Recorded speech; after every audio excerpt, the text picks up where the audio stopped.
顶礼本师释迦牟尼佛，顶礼文殊智慧勇士，顶礼传承大上师无上甚深微妙法辈，千万千难遭遇。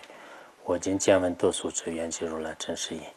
为度化一切众生，请大家发布上殊胜的菩提心。下面我们宣讲净土教言。净土教言当中，今天有一个疑问题。此外，有人认为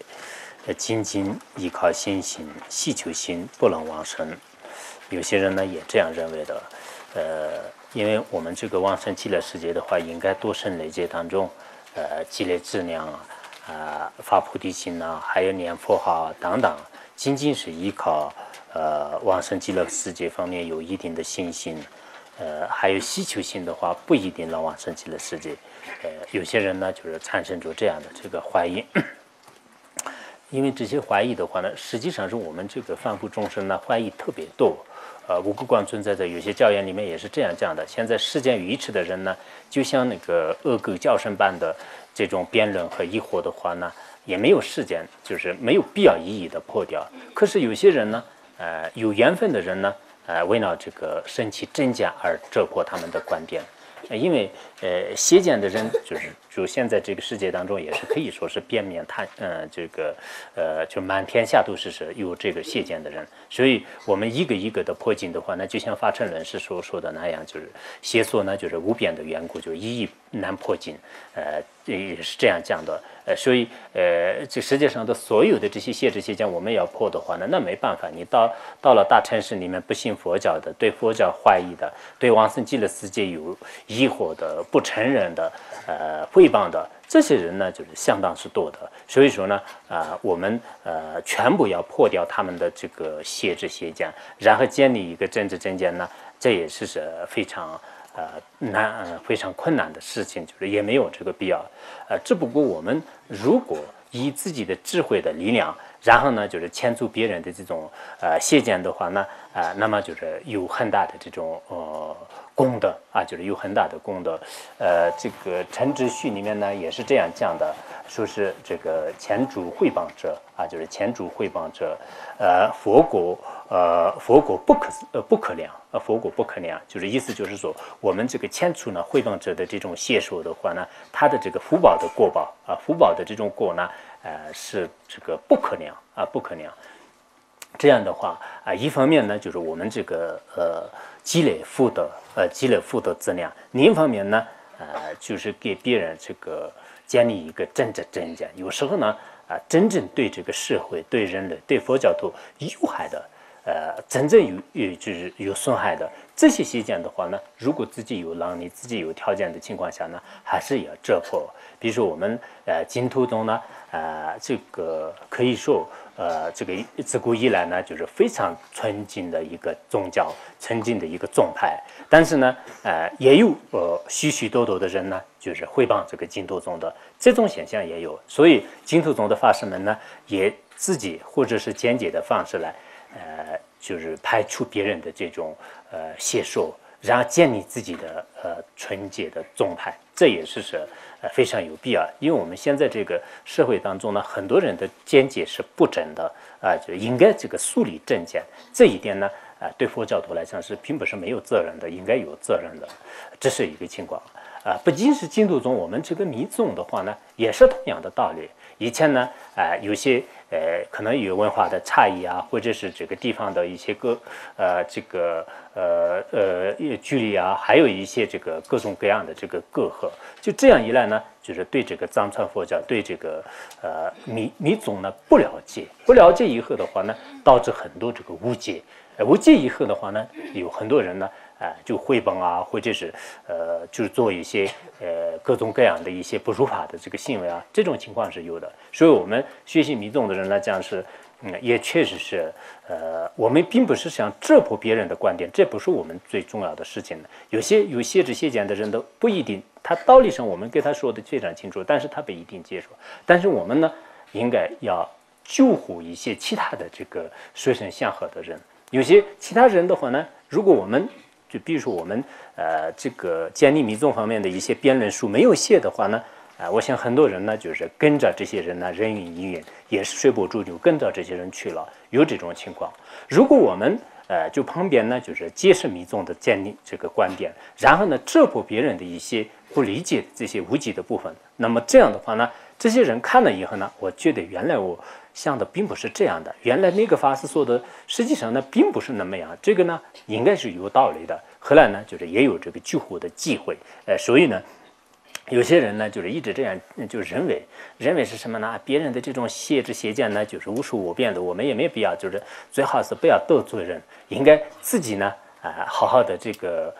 树立自己的正见就可以了，没有必要就是给别人面前说。实际上呢，我们对这个佛法责任、对众生这个负责任的角度来讲呢，应该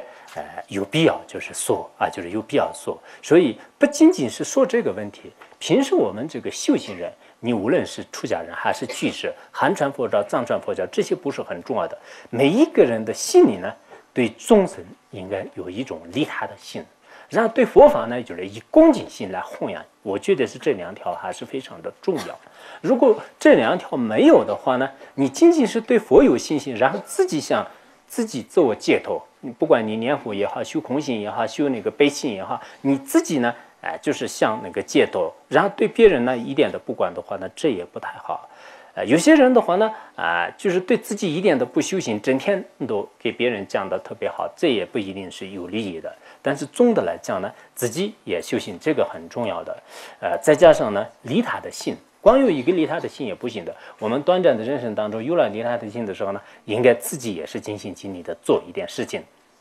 以前我们学院里面的有些高僧大德们的有些情况来看的话呢，也可以看得出来，有些智慧也非常不错，人格也非常不错，而且呢，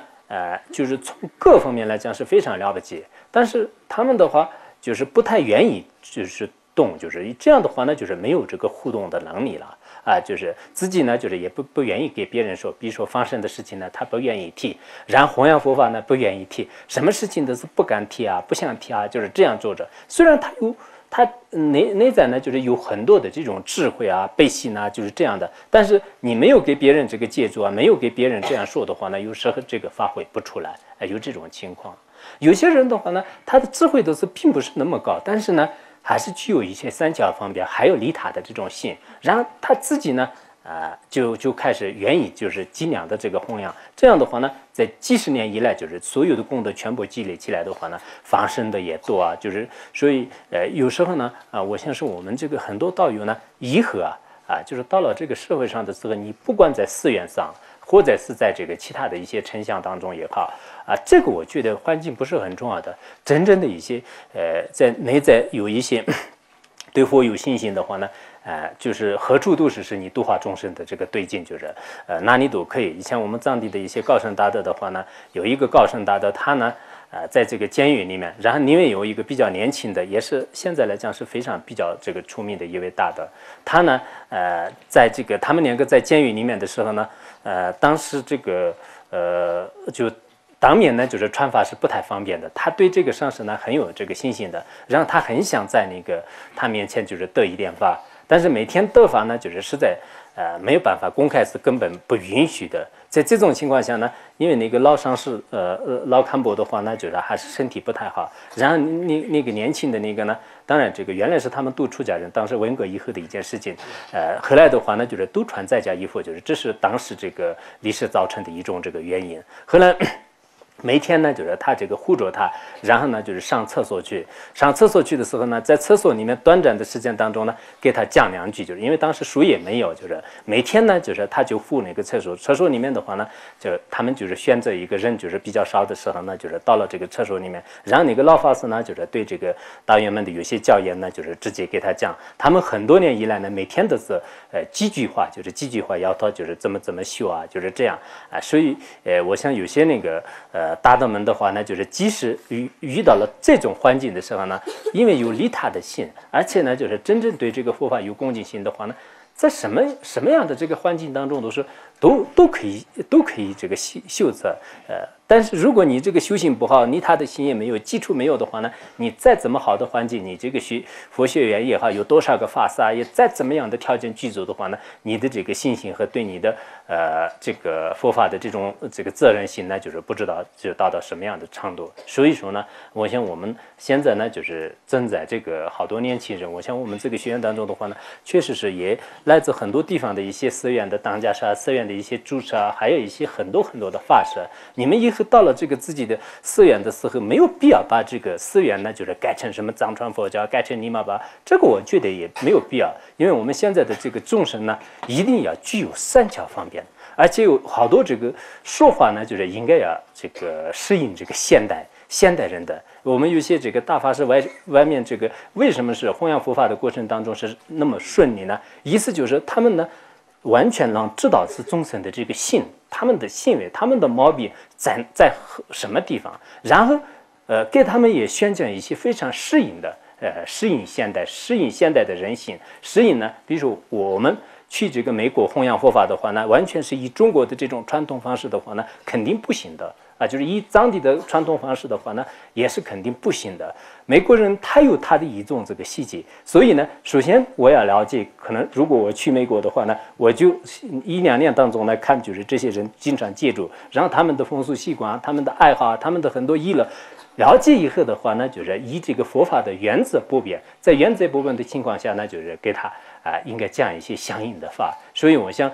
我们有些道友的话呢，好像三教方面不够，我就是学密宗，不能，你这个不好，很多问题呢。应该给别人这个说话，就是做很多事情呢，是应该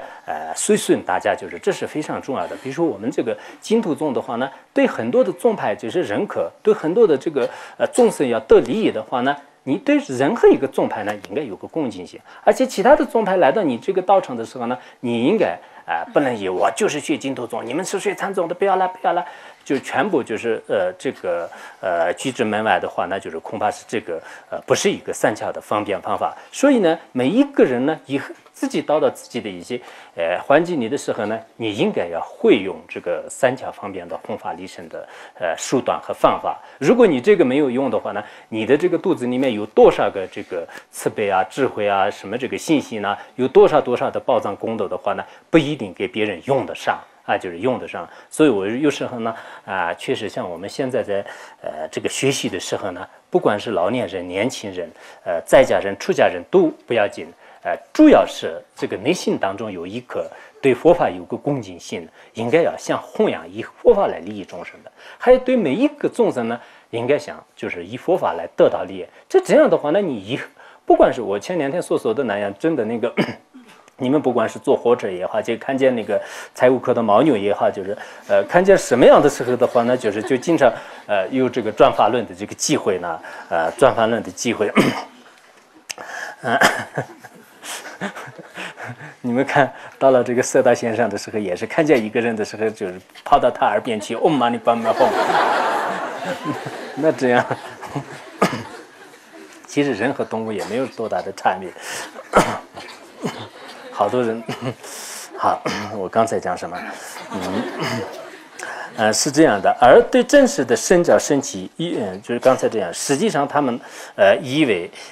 佛的宏远智慧无有这样的能力，就是刚才也说了，是这个心性和希求心不能往生吧。实际上这些人呢，还是邪见特别重的，就邪见特别重的，有些呢就是前世。毁谤佛法，就是没有这个好好的学习佛法的缘故，精神当中邪见特别重的。有些人的话呢，就是这个精神当中呢，就是也对这个佛法不了解，也有这个一些邪见和疑惑。所以呢，如果你佛经里面明明已经讲了，就是依靠这个念佛法呢，依靠呢就是信心和发愿呢，能往生极乐世界，这个给我们讲得非常的清楚。但是如果你不相信这一点，不会吧？不可能吧？依靠依乐信心怎么会是往生？不可能吧？让自己呢提出一个非常这个没有什么证据的一种相似的理由来开始说就这种方法是非常不好。实际上，他们以为佛的宏愿和智慧呢，无有这样的能力，就是他们的这个邪见的来源呢，就是这样的。而对真正的圣教圣气疑惑，这是极为不依理的，就是对这个佛陀，就是对这个神教啊，就是没有了解，而这个生成这个疑惑，就是产生疑惑。这是非常不依理的。如果产生疑惑的话，有什么样的过失呢？他这里已经讲了，《梵世清文经》当中这样说的：“曰佛甚已陷入大圣缘，世间诸众无法救彼人。”对佛陀的这种教言呢，生起疑惑的话呢，那么这个人是非常可怜的，已经陷入了特别可怕的一种深渊当中了啊，就是特别可怕。那么世间的众生呢，再怎么样的话呢，这些人是没办法救的。有些人呢，对上师生邪见呢，对这个佛法生邪见呢，那邪见特别严重的话呢，那旁边的有多少个人救他啊，说他啊，你不要这样，上师不是这样的，佛陀不是这样的，佛法不是这样的，你旁边怎么样给他解释的话呢，这个人都就无可救药，就没办法呢，他自己想什么就开始该诽谤的诽谤啊，不相信的不相信啊，这种情况就自然而然产生。前回之人退出佛门国，彼者无乎即将堕恶趣。那么这种智慧非常浅薄的人呢，在这个佛教的团体当中呢，就是没有缘分了，已经这个退出这个佛门了啊，就是退出佛门了。那么这样的人呢，就是没有这个护助了。就他的这个来世的话呢，就是唯一的一个去向什么，就是这个地狱恶鬼旁生到了三恶趣当中了。所以平时我们自己呢，就是对这个佛法就是产生一些疑惑啊，在这种情况下呢，一方面要好好的这个祈祷啊，就是我不应该这样的，我这对这个佛法闻思了那么长的时间，就是一定要求这个阿弥陀佛啊，释迦牟，尤其是这个释迦牟尼佛这个面前祈祷，祈祷以后的话呢，自己还要忏悔，就是念一些金刚萨埵心咒啊，念一些什么这个百字明啊就观空心啊等等，以这些方法来就是尽量就是压制自己的邪见啊，就这是非常有必要的。有《净土经》当中也这样讲的：此有邪见孽中怯弱者，就怯弱者，对于佛法不能起信心。我们实际上呢，就是对这个佛法不能起信心的有几种人，有一种人呢，就是持有邪见的人，还有一种人的话呢，就是忠心特别低劣的，就像屠夫啊什么这个，那么这些人的话呢，每天都是忙于一些世间的这个硕士，而且这个文化素质也特别低，就没办法的对佛法不会生起信心。还有一种就是什么这个对这个佛法的这种比如说菩萨的这种勇敢精神呢，就是特别害怕，就是特别怯懦的有这么一个脆弱的众生。那么这些人呢，对佛法就是不会容易生起这个信心。何人往昔侍奉佛陀者，必当积学世间互助心。那么有些人呢，在往昔的时候呢，在佛陀面前就是已经这个供养这个诚实，还有呢就是恭敬义志等等，就是做过这样的一些善事。这些人的话呢，那么基层当中的会这个学世间互助佛陀的这个行为。就从小都是对这个佛法呢有信心呢，从小都出家或者说你自己在这个什么这个上班啊、生活啊，在这个过程当中，好像对世间的硕士根本没有任何兴趣，然后马上对佛陀的教言和佛陀的这种大乘菩萨心呢，就开始升起真正的这个信心。所以这也是前世的一种缘分。犹如盲言是否于暗示不知道路其郎明示之，比如说这个没有眼睛的人呢，就是在暗示当中呢，根本不知道，就是他就是出来啊，就是或者是怎么样的话呢，就根本不知道，然后让他呢，就是这个做一些引导，就是道路的做一些这个引路的话呢，那就根本也不可能这个现实的。同样的道理，神闻尚不能知佛智慧，其余一切众生何堪言？佛的这个智慧，佛法的这种深奥呢，就即使说声闻缘觉的话呢，就声闻的话呢，他也不能如理如实的知道佛陀的智慧。我们以前也讲过，一般声闻缘觉的话呢，即使他入定的话，也不能知道。以前目犍连啊、舍利子啊，他们就是没有如实了知的情况呢，就比较多的。前一段时间也这样的，《棉花莲花经》当中呢，也是这个就声闻不能了知的情况也有，还有这个一些其他的佛经当中经常有，比如说尤其是夜莺过的这个时间过得特别久啊，或者是地方是超越的距离太远的话，他们也没办法知道的，就不能知道的。其余的众生的话，那佛的这个智慧心经是更没有办法了知的。佛陀明知佛陀之功的天龙夜叉声闻不能知，佛陀呢，唯一比如说阿弥陀佛呢能了知这个释迦牟尼佛的功德，释迦牟尼佛呢能了知阿弥陀佛的功德，所以在释迦牟尼佛的佛经当中呢，经常有赞叹阿弥陀佛的这个所有的这些极乐世界的庄严等等，这也是这个佛陀能了知佛陀的功德，天龙夜叉和还有声闻缘觉呢根本不能了知。宣说深妙佛陀之智慧，此也非为辟支佛之道。宣说这个深妙佛陀的智慧的话呢，那么这个声闻也没办法已经这个获得了这种法我正我的辟支佛缘觉呢，他也不能知道，就是他也不是他的对境，不是他的道路。若一切众生成善事，精通深意清净智慧者，必当境界亦或超界中。纵然赞说一佛之功德，必当终将趋入涅槃的。那么佛陀的智慧呢，根本不知道的。比如说，所有的众生都变成佛陀，精通深义谛的这种智慧呢，然后呢，在经过多生这个累劫当中呢，就开始赞叹这个一个佛陀的功德。但是一个佛陀的功德的话呢，就是佛陀的功德说不完的。这些刚才那个这些众生变成佛的这些佛陀呢，就是全部都最后逐渐的进入涅槃。众多具之界中，虽宣说，然也未尽如来智慧量。虽然这些佛陀呢，在众多千百万劫当中是宣说了一个佛的功德就是一个佛的功德，但是呢，就说不完的，说不尽的。结果时间呢，就是千百万劫都已经过了，所有的这些佛陀呢，就去向这个涅槃了。所以，这也是一种这个假设句。但是真正所有的众生都变成佛，然后宣说一个佛的功德呢，有没有呢？这也是不一定是有的。但是这是一种假设，让我们呢应该了解，在这个世界上是真正这个佛陀呢，就是唯一的这个功德尊主。你们最近也不是学习这个什么随念三宝经，那么随念三宝经呢当中呢，摩诃仁波切也是就是用了这个大量的一些校正就是校正也宣说了这个三宝的不可思议的功德确实我们首先作为一个这个佛教的三宝弟子的话呢，应该从理性上并不是这个盲目的，应该从理性上呢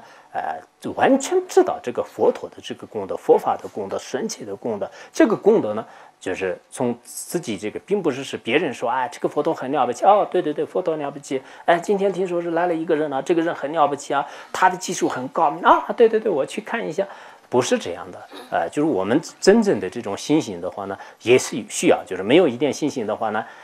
就恐怕我们在座的人也是不一定去入佛法，所以信心还是需要的。但是你这个信心跟智慧相比较起来的话呢，那么一定要有这个智慧就是有智慧。没有智慧的话呢，我们讲那个什么仙观传里面讲20僧伽，20僧伽当中小乘也有这个20个僧伽，大乘也有这个带有什么小乘名称的这种这个僧伽。但这里面呢有一种叫做随行者和随法者。随法者是什么呢？就是根据他的智慧来随着法力而这个就是去做的。随行者是什么样呢？就是随着自己的信心呢就是跑。没有一点信心当然是不行的，但是光有一个信心呢也不行。所以我们定解宝等人前面也是有这些道理，是应该是你们那个学的非常清楚。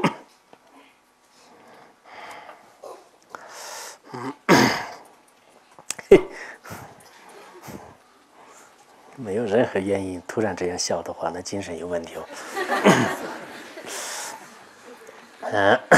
但是我想起一个人戴眼镜的这种是吧？一个人戴眼镜是这样的，真是你老人家好。有一个是这样的刚才我们已经讲了什么就说是这个世界上的所有的众生变成佛陀，精通深意。然后超生劫当中这样宣说的话呢，也是说不完的，说不完这个一个如来的这种功德，就是然也未尽如来之智慧那样，就是但你这么多的这个佛陀呢，就是一直这样宣说的话呢，佛陀的这种智慧量呢，根本不让这个宣说的。所以我们在这些教证当中呢，不管是阿弥陀佛也好，释迦牟尼佛的话，人和这个佛的这种功德是不可思议。就这一点呢，并不是口头上说的，自己在内心当中通过自己的学习以后呢，就真的心里面要产生就你们自己还是要想一想，你自己你对这个佛陀的这个信心呢，别人说是佛陀是很了不起啊，然后我也是就是觉得是佛陀了不起啊，是这样的一个原因呢。通过你自己的学习以后的话呢，很多经论和很多道理呢，就是已经说服了你。说服了你以后呢，你就心里面就觉得是，并不是光别人说的我的一种信心，凭我的这个智慧就是我从我的自己的智慧这个发挥出来的话呢，确实是在这个世界上是唯一的这个佛陀就是那样子佛，而且这个佛陀的深刻义的任何一份功德呢，就是我们凡夫人是就根本无法这个衡量的，无法衡量。别说是我们世界上的应该说是这个菩萨阿罗汉呐。我们从现在的话来讲的话呢，就是权威的这个世界上的任何一个科学家，或者说是这个理论学家或者说是一些文学家，什么样的医学家等等，这些人的话呢，我们认为是这些人是很了不起的。但是这些人的这种智慧比较起来的话呢，那100%、1000%也是就比不上佛陀的一分智慧。就这一点呢，就是看看你的这种理性的这个智慧，真正让就是觉得这就是神奇境界。就是你们这个不是学习定解报道论的话呢，对佛法、对中观、对大乘佛法有没有一个这样的坚定不移的一种真见就是这就是所谓的这个定解。所以我们如果没有这样的这个定解的话呢，真的别说是文化大革命那样，就是我刚才讲的这些大的这个故事的话呢，有时候还是很触动人的，就是非常这个震撼人心。为什么呢？因为如果我们到了这样的这个年代，或者是我们在我们自身当中是如果受这样的一种折磨的话呢，就是看看我们对佛法的这个信心是什么样。但如果我们内在当中真正有这样的这种智慧的话呢，到了那个时候也是我可能不会这个改变的。所以我们随时呢就是自己应该有这样的这个见解是特别重要。就是这个很重要的。是故智者应至此当尼，不是如是佛者，如是佛陀智慧称稀有，就是这是佛陀的智慧真的很稀有的。我们世界上的这个人是很了不起啊，他对电脑如何然后这个人是很了不起啊，就是他对什么什么技术是如何精通啊。世界上的很多人呢就是这样认为的，可是。真正的佛陀的这种智慧相比较起来的话呢，就是这是就没办法这个相比的就是没办法相比的。所以我们内心当中呢，应该有这样的这个境界，就是绝对是佛陀的智慧是不可思议的，非常稀有。是故智者应知此等理，有智慧的人呢，就是会知道这些道理的就会知道这些道理的。所以我们现在呢，讲经说法是真的很重要的。我都非常希望呢，就是不管是我们出家人、在家人，大家应该是并不是凭自己的信仰来了知佛法。这个信仰来了知方法呢，当然是也有好处，也有坏处。最好呢，就是以自己的智慧来了知佛法就这是非常重要的。应该知道是这个佛陀的功德是什么样就是佛陀的功德是什么样。何者诚信佛陀？我语言依照如来智慧而赞说，唯有遍知如来之诸法。就是那么任何一个人呢，就是如果相信，就是我佛经当中是这么讲的，就如果任何一个人呢，就是相信我释迦牟尼佛的这个语言，而且呢，按照这个佛陀的这个智慧来称赞，就是佛陀。怎么样称赞呢？唯有遍知如来之诸法。我们是口口声声经常的有这样的想法，凡是佛经里面有的话呢，我们就要信任。为什么呢？因为世界上是唯一的佛陀呢，就是才是真正的觉悟者。他的这种话呢，就是真实于不会这个虚妄的，不会去。所以我们说，唯有的编制如来呢，才知道这个玩法，就是时时都有这种眷念，就是时时都有这种正念。极为难得，下慢至人圣，更为难于如来出于世。那么也应该知道，就是佛陀的佛经当中有这样的赞叹，就是唯一的了知者呢，就是佛陀的；最难得的呢，就是下慢的人圣；更难得的呢，佛陀与这个出世，心性一即智慧更难得。光得人圣也不行，佛出世也不行。如果你自己没有信心，自己没有智慧的话呢？更不行的。所以没有信心的话呢，我不会去入佛法的。你看世界上这么多的人呢，就是都不去入佛法的，没有信心？这个也是关键是这个心性有关系的。还有很多人呢，虽然有信心，已经入了佛门，但是呢，每天都是拜拜佛啊，就为了自己的身体健康、精神快乐啊，或者说是什么这个工作顺利、事业顺利等等，就是为了这些目的而就是学习佛法的。真正的佛法的这个奥秘，就深深的教义呢，谁都没有这个了解，极少数人以外呢，就是没有了解。所以，我们这个去入佛法的话呢，智慧很重要，心性很重要。当然，人生难得和遇到这个佛法是知识更不用说了。故当获得事以当精进。所以呢，我们在座的也是有了心性，有了人生，还有呢，就是有一定智慧的时候呢，永远也不要失去这样的好的这种机会，就是每天都是学习一点，每天都是得一点这样呢对众生真的有利，对自己的话呢也非常有适益的。所以呢，为了得到真正的这个意义、真正的价值呢，大家都是也不断的努力，也这是极为重要。下面紧接着说，具有善缘，欢喜深深教养的人了者，就是一个是有一种福报很大的，就是有这个殊胜善缘的人，还有呢自己喜欢一些佛陀的深深教养的这些人呢。是这样，两了者，一切众生的业力根基缘分的差别，通过无量次第成就过为付出的勤作，也有大小等不同。诸法之力量也是能力也是不可思议，这是不可否认的。并就是他这个意思是什么呢？就是我们这个世界上是具有福报的人，具有智慧的人呢，才会懂这个道理。懂什么样的道理呢？我们会这样的：我们世界上的所有的这些众生的话呢，业力也不同，根基也不同，缘分也不同，而且佛陀呢给他们这个所传下来的这个法的次第呢，也是各种各样的。有些呢就是通过很大的勤作以后才能就是获得成就的，有些呢就是并不需要勤作的。比如说我们净土法门密宗这样的话呢，你一生当中好好的念佛，一生当中好好的观自己的本性，人是心的本性的时候呢，通过这种方式呢，就完全就是获得这个成就的。所以呢，也有顿悟法门、见悟法门，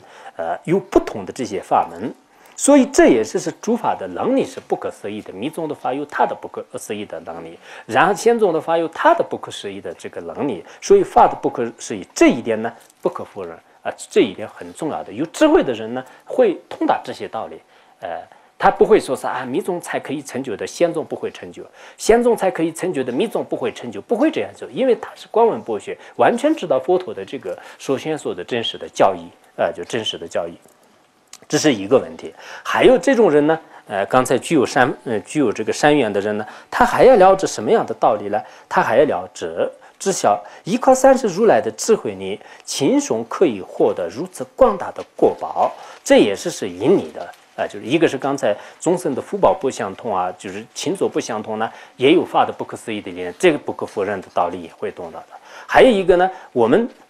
依靠这个阿弥陀佛或者释迦牟尼佛的不可思议的加持力和智慧力呢，很轻松的获得了往生极乐世界或者是寄生当中成就这个普贤如来的果位或者说是我们这个寄生当中呢，完全认识自己性的本性、明心见性等等等，这样的这些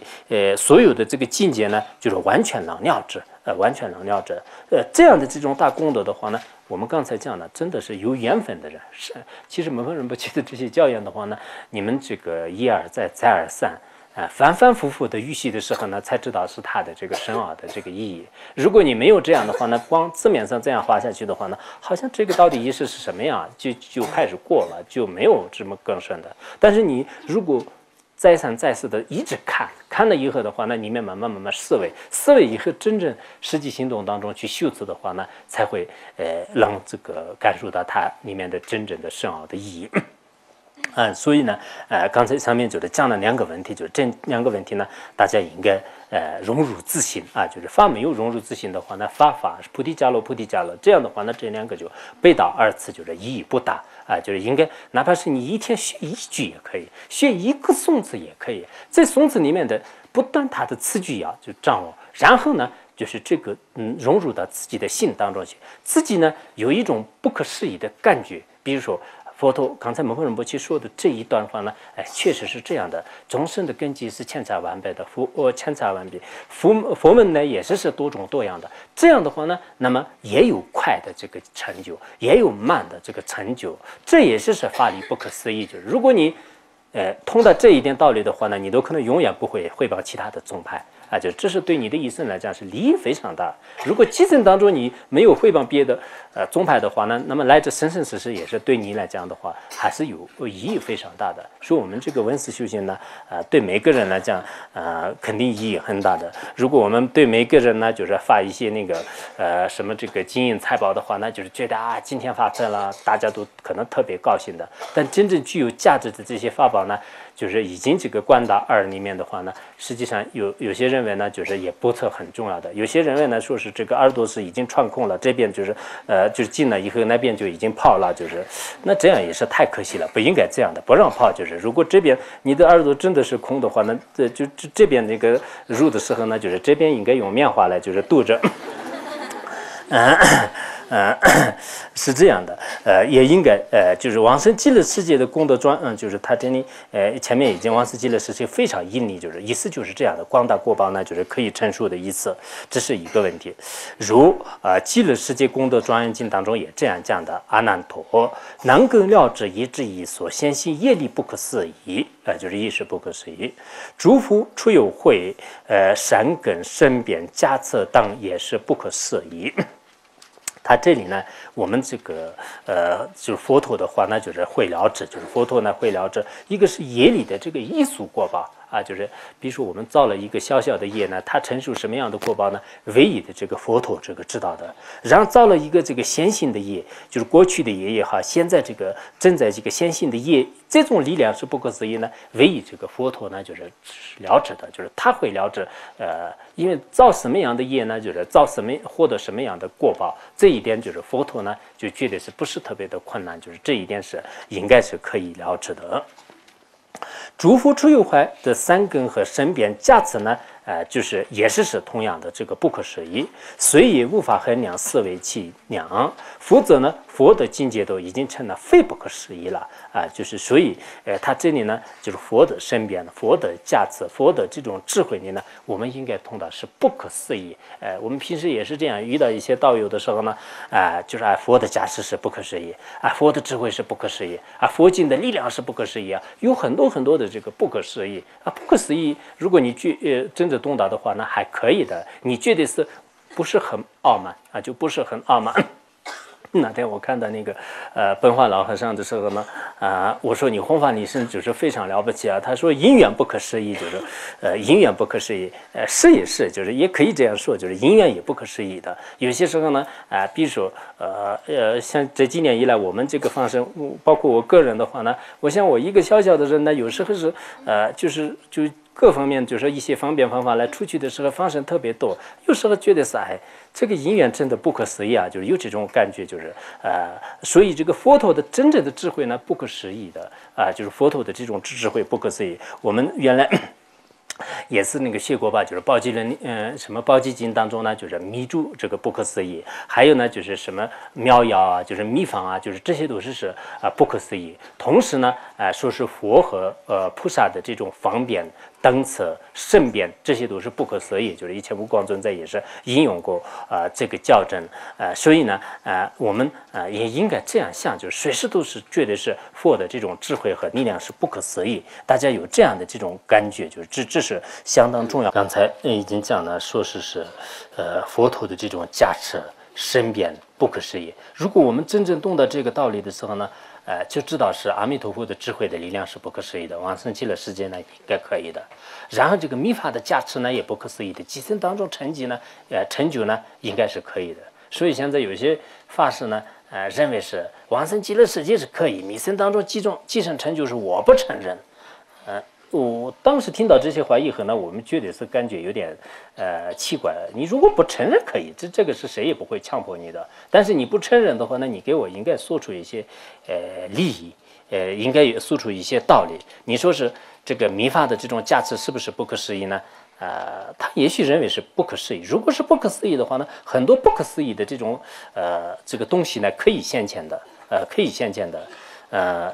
有些那个我们藏传佛教里面《随念三宝经》的后面有一个偈颂呢，就是佛的这个功德不可思议，法的功德不可思议，神奇的功德不可思议。对不可思议生起信心的话呢，果报不可思议，就是有这么样的这个校正啊，就是有这么样的这个校正。所以真的是我们这个佛法三宝的功德不可思议的话呢，那么我们学任何一个法也获得不可思议的这种功德也是可以成立的。你看往生极乐世界的话呢，我是这样想的，我并不是为了建立自己的宗派而这个宣说我们密宗是如何，并不是这样的。但是密宗当中的寄生往生是如果能成立的话呢，就是这个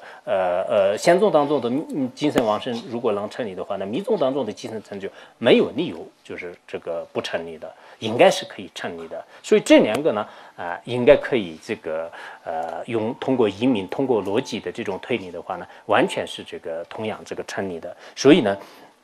这也是有些人呢当然这个现在的这个社会的学术这种思想太浓了。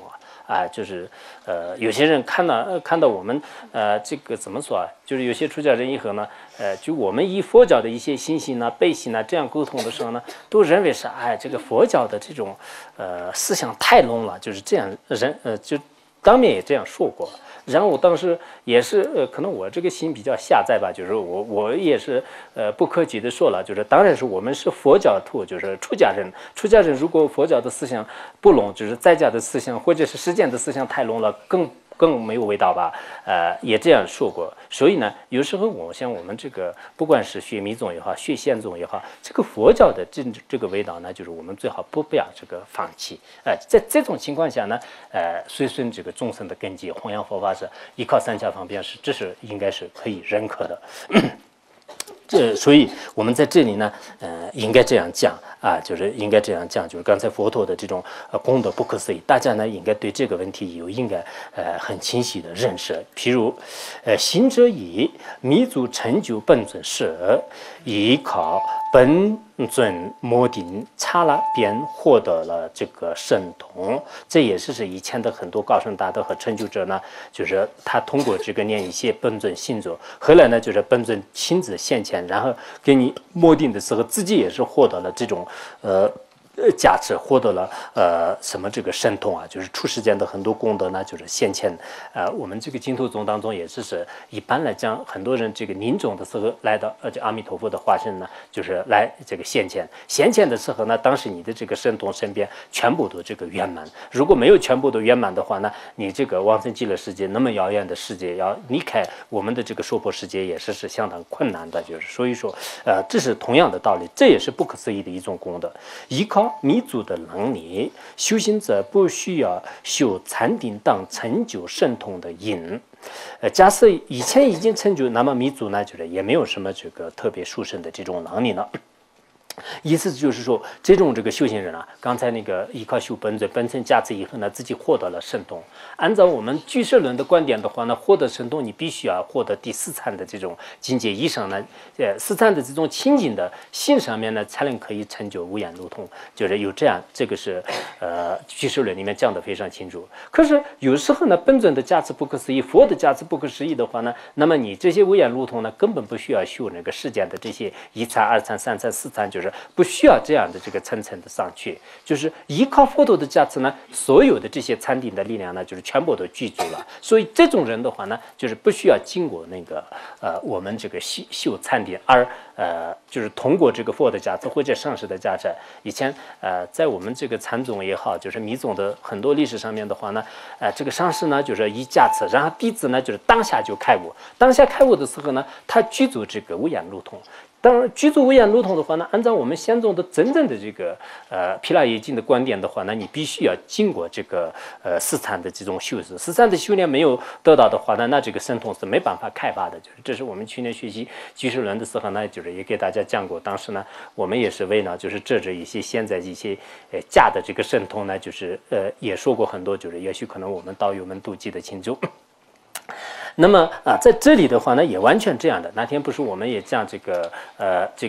娘母子就是堕到河里面的时候呢，也没有这个修禅定，就直接的转生到这个天界去了。同样的道理，这里也是完全是依靠这种不共的加持呢，没有修禅定也是可以成就。假使说是如果以前成就的话呢，哪的密宗都没有什么这个深深的意义，但并不是这样的。依靠密宗的加持呢，就很快的时间当中获得这样的果。同样的，经序当中也宣说了什么仅仅成就之物的力量呢，也有可以成就的。就比如说一些共同那个成就啊，共同一些成就的话呢，就是依靠什么呢？就是依靠一些深深的这个言谣啊，或者是有依靠成就物的话呢，就是完全就是这个八大共同的成就呢，也让这个成就就这是通过念一些咒语啊，然后依靠一些什么其他的这种殊胜的物质呢，就是都可以这个获得的，这种也有。先见诸佛这个中间顿号可能好一点，先见诸佛菩萨的圣相而获得加持，其加持就是这样。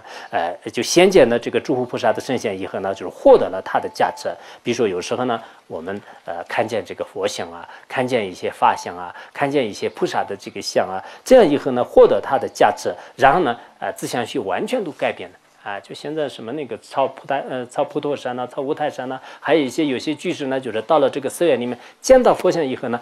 就跟以前的这种心态都完全都不相同了。这就是佛的这个价值。平时以前有一个人呢，是我看到那个什么，是一个陈博士，就是他是这个他写的一本这个《金刚经》的这个文达录里面呢，就是这样说的。以前呢，有一个老太太呢，就是天天的是骂人，就是天天的是，所以呢，就是人们都给他称为呢，就是骂先生，就是因为对他的这个先生呢，天天的就是骂的特别厉害。后来呢，那个他就见到一些那个佛教徒和佛像以后的话呢，就是一下子就对我都没有了。然后呢，别人给他提问，就是这是什么原因呢？他就是这就是佛法的这个不可思议的加持力，《金刚经》的不可思议的加持力。的确是这样的，就是有时候呢，我们在这个世界上呢，就是很多很多奇妙的东西啊，就非常这个奇怪的东西呢，就是会这个出现的。就是人的这种身心改变上面的话呢，包括自己也有。你们每一个人呢，如果没有这么大的改变的话呢，可能还是在红尘里面这么多的出家人呢，就是恐怕是今天不一定有今天的这个生活。每个人呢，就是依靠佛和菩萨的这种，不管是佛像也好，寺院也好，一些上师也好，他们的很多很多的一些就是无法言说的一些非常奇妙的这种灵感，就是出现以后呢，在你的自己的这个身心上确实发现的时候呢，就不得不承认这个佛陀的这种微妙和它的殊胜性。所以说呢，有些时候呢，就是见到这个诸佛菩萨的神像而获得加持的也有，或者呢，就是闻法以后变现前真理的，就像释迦牟尼佛当时一转法轮的时候呢，就是五比丘啊、八万天子啊，全部都这个见这个真理等等。不应对所有的这些道理世界讲，当然我们在这个佛教当中呢，有不可思议的景象是非常多的。所以呢，佛经当中所讲的也好，实际上是出现的这些佛的不可思议的这些境界呢，不应该生起邪见。凡承认佛教徒，凡承认是佛教徒的人，都不应对往生极乐世界的道理产生怀疑。这道理呢，就是与上面的问题完全是相同的。所以呢，我想我们这个就是应该对这个极乐世界呢，不要有这个产生怀疑不要有产生，更不要有这个毁谤的这种情况。我前天我们讲考的过程当中，好几个道友呢，都说了，以前呢对这个净土方面也是真的是有一些这个老年人的这个施修法而已，就是好像就是对他这个信心不大的。但通过我们学习这些论点以后的话呢，对这个极乐世界的这种信心呢，就是更加正上。就是如果真正在你的这个身心当中是得到这样的话呢，我内心当中也是非常的高兴的，因为我们在这里讲经呢，就是对下面得到哪怕是1分1毫的这种利益的话呢，这也是就是应该这个付出的一种这个，因为我们修行的话呢，就是它是一种点滴功夫，就是并不是一下子就马上这个豁然开悟，不是这样的，应该从你的见解上，从你的行为上，从你的这个断除这个习气毛病上呢，就是逐渐的就积累起来。只有这样呢，就是才能有这个真正的这个成效。就是所以说呢，我想。昨前天就是你们很多人这样讲了以后的话呢，有时候人就是这样的，好像下面的人一点收获都没有的话呢，就像一个农民呢，天天都是挖地，但是呢，就是一点这个果实都得不到的话呢，就是他就心里就是非常伤心的。就是同样的道理，我也是就是在这里就苦口婆心的一直讲，就是内心当中呢，能不能真正这么殊胜的教言呢，就是会不会每一个人就是通达，每一个人呢就是了知这个道理，就一直这样讲，让下面的人呢一点感觉都没有，好像一点这种感觉没有的话呢，就是心里面就是还是有一种不同的滋味，就是这个是可能通过自己的自证来让了知的，但是有少数的人呢，就是如果稍微有一点利益的话呢，我觉得是非常好。下面是这样的，所以往生极乐世界所获得的广大功德，也是听闻阿弥陀佛的名号和神奇信心而产生的。所以我们听闻了这个阿弥陀佛的名号以后呢，就是才这个产生的。平时呢，真的这样的，就是在净土宗的一些寺院当中，光这个听了一些佛号，或者是我们就是有一些念佛偈就这里面听了以后的话呢，实际上这是这个对我们来讲还是福报很大的，就是因缘就是非常这个殊胜的。可是我们很多人对佛法不了解的话呢，就没有把它当做一件事情。就是现在很多念佛经里面，就是有时候讲的，有时候什么这个有喇嘛阿弥陀佛也是有，什么阿弥陀佛也有。好多人呢，以前我看见那个珠创随笔，就是念慈大师。念慈大师呢，一般净土宗来讲的话呢，应该是第8代祖师吧。就是从那个就是第1代到最后这个印光之间的话，那就是有13代，其中那个第8代呢，就是应该是念慈大师。念慈大师的那个珠创随笔里面呢是这样讲，别人就是问他就是我们这个怎么样念阿弥陀佛名号呢？他说是你们应该就是南无阿弥陀佛，就是这样念。然后问法师你老人家是怎么念呢？他说是我是念这个阿弥陀佛。然后他们问你为什么是别人就是让别人呢念这个南无阿弥陀佛，你自己呢就是阿弥陀佛。后来这个大法师呢说是我是这个往生极乐世界是深信不疑的，就是我现在只让这个念阿弥陀佛就可以了，就是不用说客气话，就可以。然后那个这个你们的话呢，就是好像就是对这个阿弥陀佛的恭敬心不够，就是南无呢就是顶礼皈依的意思，应该是顶礼的，所以呢你们应该对阿弥陀佛有特别虔诚的恭敬心，应该就是顶礼就是阿弥陀佛，顶礼阿弥陀佛，你们应该是这样念。就是他当时是这样回答的，就是所以说就是包括你们也好，或者是念佛经里面放的怎么样，我觉得有时候听了以后的话呢，我这些人录音呢，就是可能他就已经这个深信不疑了，我这些人可能还对这个阿弥陀佛有一种说一些客气话，是不是按照他的说法？是也的确可能这样的。我们自己呢，应该就像以前上师如意宝那样，就是自己对自己有一个，我是肯定往生极乐世界。我觉得每一个人呢，就是应该有这样的。如果有这样的话呢，你的这种死亡呢，就是什么时候来临呢？什么时候来临的话呢，自己想我现在就马上做了。因为我们轮回当中的这个生死呢，并不是一次两次，就是无始以来的这个现在遇到了这样的一个殊胜法，我们遇到了这个密法，遇到了这样的净土法的话呢，那肯定就是让往生的。这样是我这个不胜谢见，不破誓言。在这种情况下，然后不造前面讲的这个谤法罪和这个无伪见罪，这些没有的话呢，我想说我们这个该忏悔的忏悔，经常呢就是念诵啊，就是念诵，所以呢，就应该能完成。自己对自己有这样的话，到时候你的死亡呢，就是突然来临的时候呢，真的很容易的。所以我们在座的一些道友当中呢，有时候呢根本没有想到的，这几天咱们九母那边的话呢，就是也突然很死的，也好有几个很年轻的呢，也听说是几个不知道他们这个死的时候呢，就是想到上师没有，想到阿弥陀佛没有。如果我们想到阿弥陀佛无二无别的上师，一刹那间如果能观想的话呢，真的让这个解脱，就这是肯定没有什么这个疑问的。所以这种恨事呢，在现在的时间当中也是，真的非常可怕。今天可能你们也听到，就是刚才下午那个学员呢，就是也这个念了一个什么这个往生超度吧，就是这个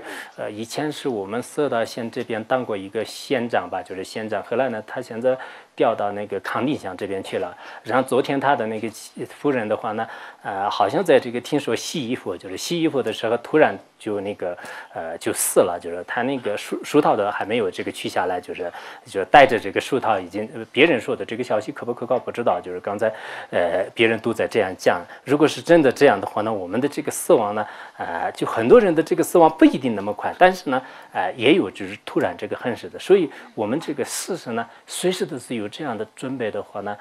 应该说是尤其是最简单的呢，就是这个意念阿弥陀佛，就是这个很重要的。到时候我们讲六种印的密宗当中最殊胜的六种印，这也是应该是这样来这个修持。那天我们在深圳的时候呢，有些人问就是这个六种印的这些现在很多光盘呢，这些都是要不要观想？我当时给他们这么讲的，因为死的时候呢，这个思想比较混乱你观这个那个的话呢，就是会不会有点困难的？如果这方面没有一定的这个修炼的话呢，你还是观阿弥陀佛可能比较简单一点，你的这个影响呢就比较深一点。因为藏传佛教的话呢，以前一般闻解脱对密法的所有的这些愤怒相寂静相修得特别好，就是而且呢从小到这个大，就是也可以说是一生当中呢这方面就是比较熟练。如果比较熟练的话呢，你到时候临死的时候这些光就是现象呢出来的时候马上会认识的。可是我们现在很多人呢从小都是没有受过这些教育，中间的时候呢也是只是听过一些阿弥陀佛就是心理影响不是很大的。然后你临死的时候呢，我以前看过一个光盘，那个光盘里面的东西是应该我要现在观呢，这样的话呢能不能来得及？当然你如果能观的话呢，密宗的一些加持是不可思议的，就是每一个众生的根基也不同都可以的。但是最主要的呢就随时的是有个这个就是祈祷阿弥陀佛有这么一个信念的话呢，我想是肯定能往生的。就这里面也是讲得非常清楚。这些神者的话呢，我们没有如果相信的话呢，那我们呢也不算什么这个佛教徒了。佛教徒的话呢，你一定要相信那个以前什么国外的一些法师呢，就经常说你要相信师父的话，你要相信师父的话。虽然我是这个不算什么师父，就是我没有这个能力，但是我呢非常相信那个这个诸佛菩萨的语言就是佛陀的经里面的这个语言呢，100%就完全相信，就没有任何怀疑。所以呢，我想我们只要具足这些因缘的话，肯定能往生。就是大家每一个人应该有这样的信仰，很重要的。而且来自于阿弥陀佛的殊胜稀有智缘，因此说此法是极为稀有殊胜之法。因此所有的这个法门当中呢，这个净土法门是非常殊胜的。我们上师如意宝的文殊大圆满的后面呢，为什么也是有一个非常简单的这个往生法呢？我们即使修无上大圆满的话呢，在临终的时候呢，依靠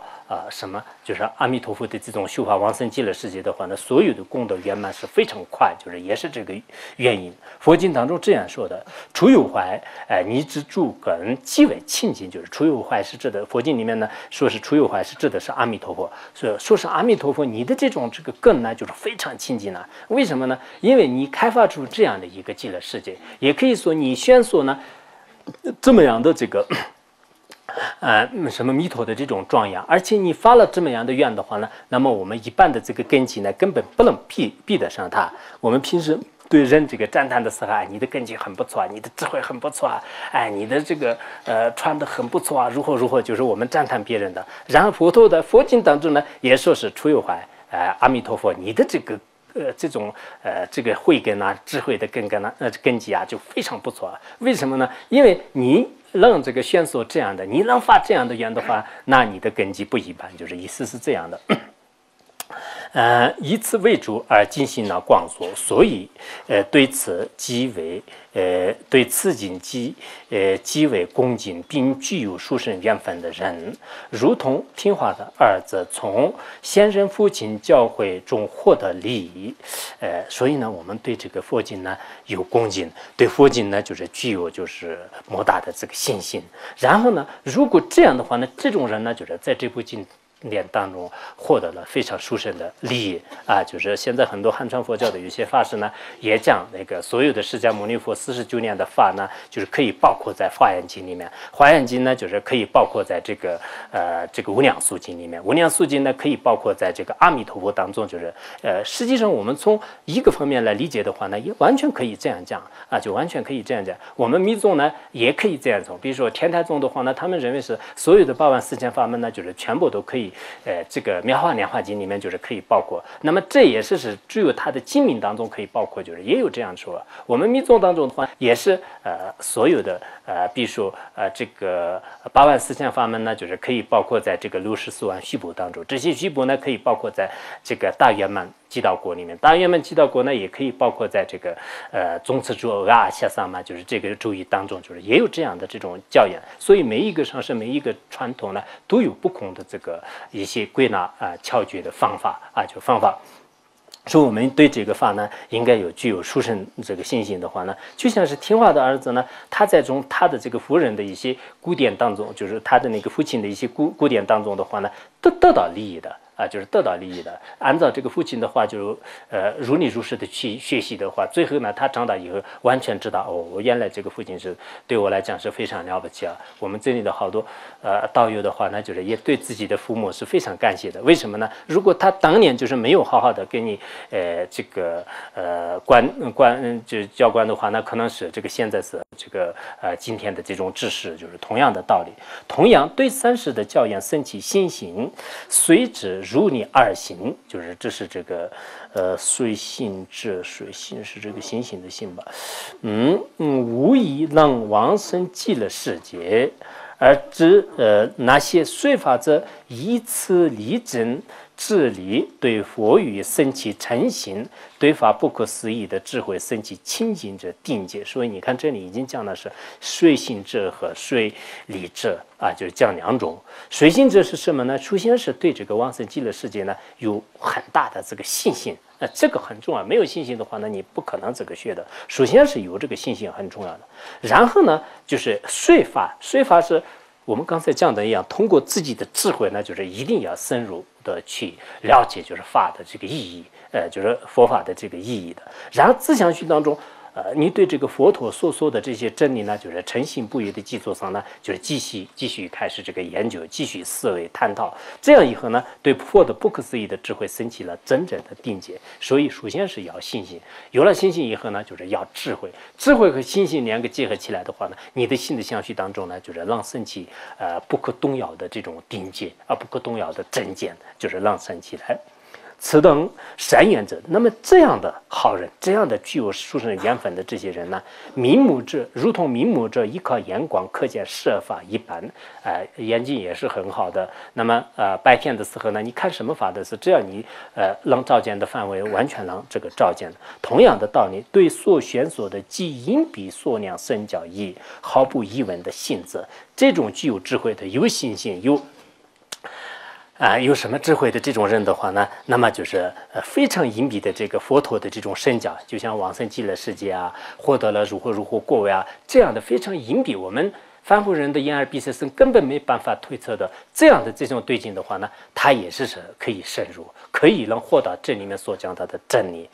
就是毫无疑问的信则，如此获得所觉者的无等意义。那么这种人的话呢，你依靠这个身教去如理如实的修习，最后的话，那这个佛陀所说的这些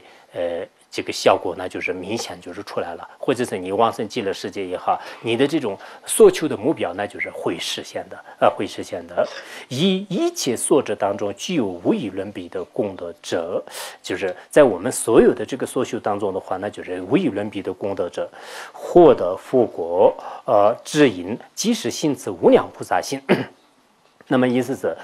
所有的这个所知当中呢，往生极乐世界是当然是最难得的。就我们那天学中观的时候，所有的这个学主当中呢，就是能通达了相空双运的知识呢，就是这是最珍贵的。那么我们现在修学的过程当中呢，能获得往生极乐世界，往生极乐世界深信不疑呢，这是这个获得当中最难得的一种这个珍宝就是珍宝。那么这样的话，他能获得了这个佛果的这种因呢，要信此菩萨的无量心就无量心。如果我们把目的搞清楚了，愿意往生极乐世界的话呢，但信此菩萨心也是没有任何问题的。所以呢，大家应该对阿弥陀佛的不可思议的这种智慧心境呢，升起坚定不移的信心，然后自己呢，就是在你所能及的范围当中是祈祷和这个意念，就是佛陀。这样以后的话呢，一定会是这个能往生的。所谓的这个往生呢，不要仅仅是依靠一个念诵的这个层面上，就这样的话呢，有时候我们众生的分别念是特别可怕的，就是你一边呢就是念诵，一边呢对佛产生怀疑的话呢，那这个不一定是非常如法的。虽然你每天都在念，每天都是上殿堂，一直说南无阿弥陀佛，南无阿弥陀佛，但是你心里呢，就是始终都是有一些怀疑。我这样天天念的话呢，到底是有没有什么效果？到底能不能往生呢？很多的这些怀疑呢，就是出来。如果这些怀疑没有这个大忌，没有这个摧毁的话呢，直接障碍你的这个往生。所以我想我们这个学习净土宗的人的话呢，也应该是什么呢？就是对这个净土法门呢，就像摩诃仁波切的这么短的这个文章呢，就是进行衡量，然后每一个学净土宗的新的相续当中的这个怀疑就是全部推翻，邪见全部推翻，然后对佛陀的这种不可思议的心境呢，就是如理如实的去契入。如果这样的话呢，那不可能是不往生的，没有任何理由就是不往生。为什么呢？你对佛陀有信心，愿意往生，没有邪见，没有毁谤，没有这个障碍，在这种情况下呢，佛陀的这个正视语是不会欺负我们的，一定会是往生的。所以呢，我想我们这个所谓的这个念佛法门呢，还是做一些这个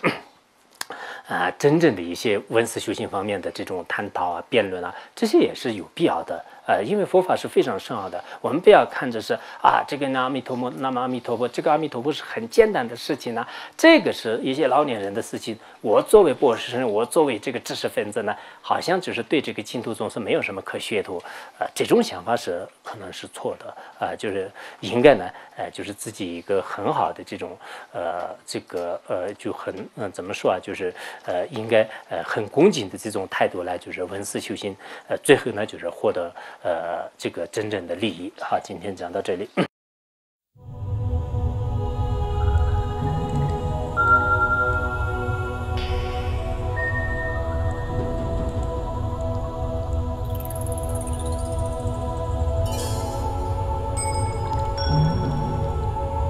Sonam dei tamse thobanya tonani de jana pasi jirgana jirano chupai jubun zonen droa droa sho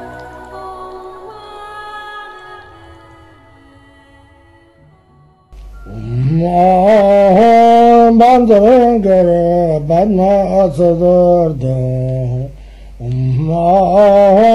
Banzangara Badma Asadar Banzangara Badma Asadar